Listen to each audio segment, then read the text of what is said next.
Welcome to the Daily Buzz for September 27th. I'm Chris. The college fair is coming up next Friday, October 6th, here at CHS. It will be a great way to learn more about different options for college, learn more about specific colleges, and get a sense of what it is like to be in college. Calling all runners, walkers, and anyone wanting to support our students and teachers.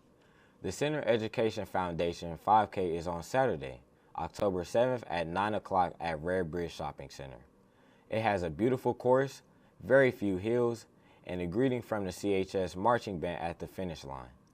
And of course, enjoy the South KC block party immediately following the race. Register at www.center5k.com.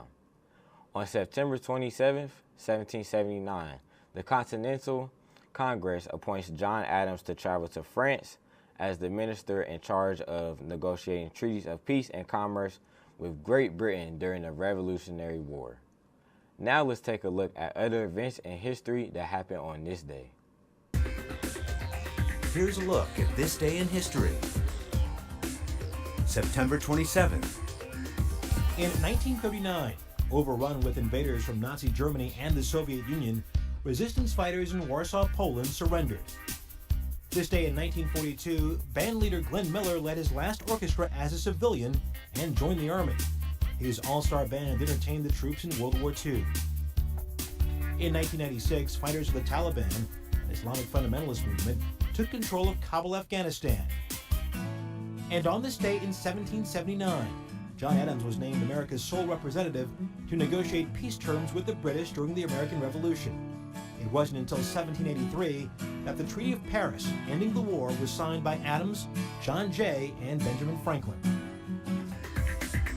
And that's this day in history.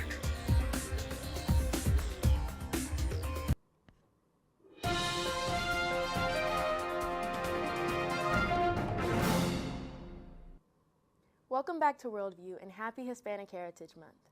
Today we're going to be discussing Jose Feliciano, the Puerto Rican folk singer who wrote for Broadway musicals like Moulin Rouge and created classics like the Christmas song Feliz Navidad.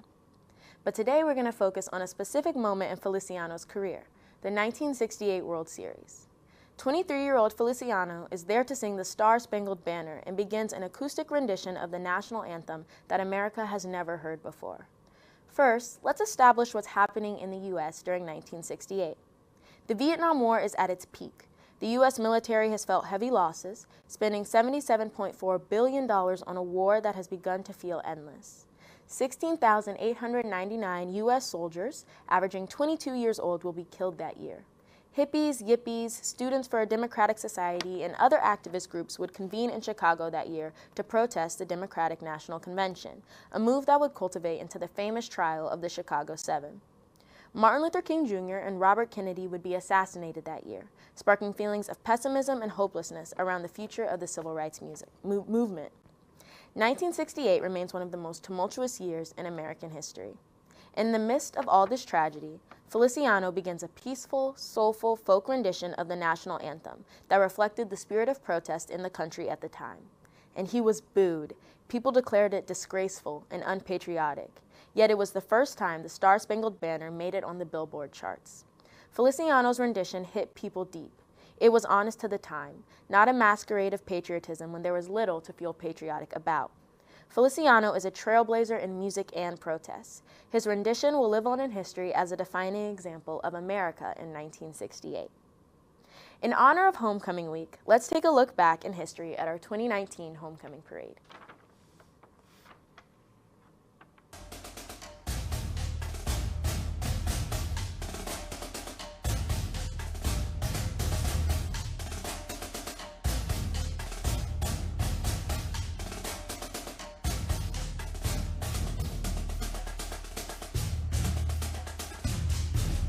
All of the kids love to see the high school kids come by, and they're waving and cheering and clapping, and it's just a great thing for the kids. It's a great thing. It gives students the opportunity to be out there, say what's up to the neighborhood, show everybody what the Center family is about. Everybody gets a chance to see the cheerleaders. Candy being thrown out, all the different cars, different billboards. Kids spend a lot of time just giving it up for their school. Homecoming's not just for the high school, that it's also for the middle school, the elementary school. It's a nice tradition. I like watching the band come through. I like seeing high school people come, and it's really exciting. I remember seeing Princess.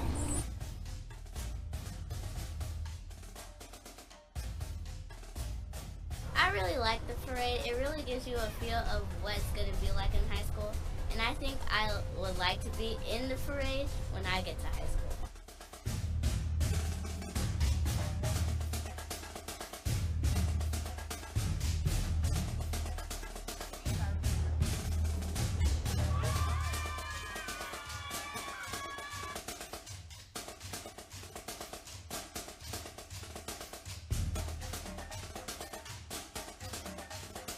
But I think the elementary, I've heard them say before, I can't wait until I get to be in high school and I can be in this parade.